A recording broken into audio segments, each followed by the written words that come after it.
रामद्रोही स्वामी प्रसाद मौर्य ने जब 9 मई को कुशीनगर लोकसभा सीट से अपना नामांकन दाखिल किया तो वो एक बड़ी चुनावी हार की ओर पहला कदम था। नॉमिनेशन के दौरान स्वामी प्रसाद मौर्य अपने माथे पर एक बड़ा सा तिलक लगाए दिखाई दिए। सवाल उठता है कि सनातन धर्म को पाखंड बताने वाला ये नेता कुशीनगर में चुनावी लड़ाई लड़ने के लिए पाखंड पर क्यों उतरा। दोस्तों, दरअसल कुशीनगर लोकसभा सीट एक ऐसा लोकसभा क्षेत्र है जहां बड़ी संख्या में सवर्ण वोटर्स हैं। कुशीनगर लोकसभा सीट 2009 के लोकसभा चुनाव से पहले ही अस्तित्व में आई थी। तब से अब तक यहां 3 लोकसभा चुनाव हो चुके हैं और 3 में से 2 चुनाव बीजेपी के ब्राह्मण कैंडिडेट ने जीते हैं। 2009 के चुनाव से पहले कुशीनगर लोकसभा सीट को पडरौना सीट के नाम से जाना जाता था। पडरौना सीट पर भी सवर्ण जाति के नेताओं का ही प्रभुत्व रहा है।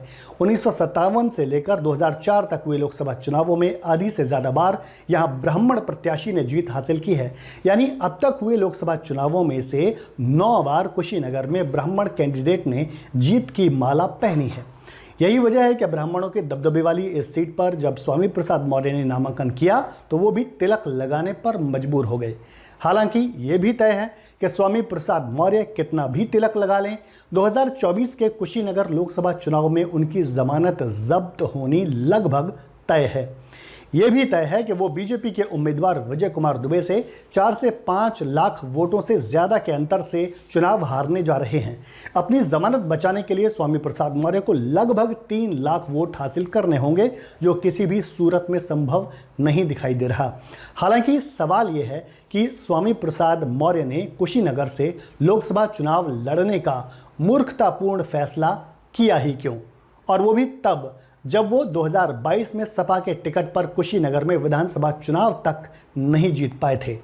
2022 में मौर्य फाजिल नगर विधानसभा सीट से बीजेपी के सुरेंद्र कुशवाहा से 45,000 से ज़्यादा वोटों से चुनाव हार गए थे। लेकिन उसके बाद भी अहंकार में अंधे हो चुके स्वामी प्रसाद मौर्य को समझ नहीं आया कि अब उनके पाप का घड़ा भर चुका है। बीजेपी पिछली 2 बार से कुशीनगर लोकसभा सीट पर चुनाव लगातार जीत रही है। 2019 में बीजेपी के विजय कुमार दुबे ने सपा और बसपा के संयुक्त प्रत्याशी एनपी कुशवाहा को 3.25 लाख से ज्यादा वोटों से हराया था। तब कांग्रेस के आरपीएन सिंह तीसरे नंबर पर रहे थे और उन्हें लगभग 1.5 लाख वोट मिले थे। अब आरपीएन सिंह खुद बीजेपी में हैं और राज्यसभा के सदस्य हैं। अगर 2014 की बात करें तो तब बीजेपी के राजेश पांडे ने कांग्रेस के आरपीएन सिंह को लगभग 85,000 वोटों से हराया था।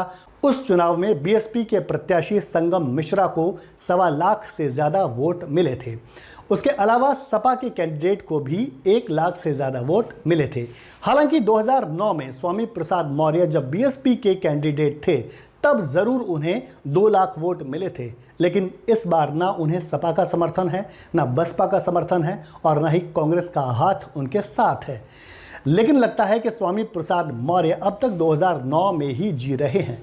उन्हें पता ही नहीं चला कि भारत और यूपी की राजनीति अब काफ़ी बदल चुकी है। अगर उन्हें ज़रा भी समझ होती तो वो कुशीनगर जैसी सीट से तो लोकसभा चुनाव लड़ने की हिमाकत कभी ना करते।